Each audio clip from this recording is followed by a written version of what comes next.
మీకు తెలుసు నిన్న ప్రవీణ్ ఎవరి గురించి ప్రెస్ మీట్ పెట్టినాడు ఏందనేది. వరదరాజరెడ్డి గారి గురించి పెట్టాను నిన్న ప్రతించం. గాంధీ జయంతి రోజు మీ 5 బ్రాంచ్ షాపులు ఉన్నాయి. 5 బ్రాంచ్ షాపులు బ్రహ్మాండంగా ఓపెన్ చేసి 24 గంటలు బిజినెస్ చేసుకున్నారు. ఇంకా మీ బ్రాంచ్ షాపుల గురించి ఇంకా చెప్పాల్సిన పనే లేదు.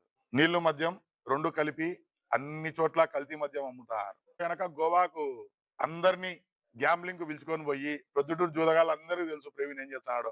ఈయనకు ప్రొద్దుటూరు చికోటి ప్రవీణ్ అని కూడా పెట్టాం. రీసెంట్ గా ఒకటి ఎర్రచందనం సంబంధించి ఒక కేసులో వాటర్ ప్లాంట్ రాము వాళ్ళకి సంబంధించిన ముఖ్య అనుచరుడు ముద్దాయి. ఆ ఎర్రచందనం కేసుతో సంబంధం ఉండేందుకు కోనికి ఈ కల్తీ మద్యం తయారు చేసేదానికి ఈ ఎర్రచందనం సంబంధించి వాళ్ళ వ్యక్తులను కాపాడుకోవడానికి ఈ గోవాకు గ్యాంబ్లింగ్ తరపున అందరినీ పిలుచుకొని పోయి ఆడ ఆడిచ్చేదానికి పోలీసుల మద్దతు కూడగట్టాలి కాబట్టి అన్ని చెడు అలవాట్లు ఉండేది నీకుండాయి.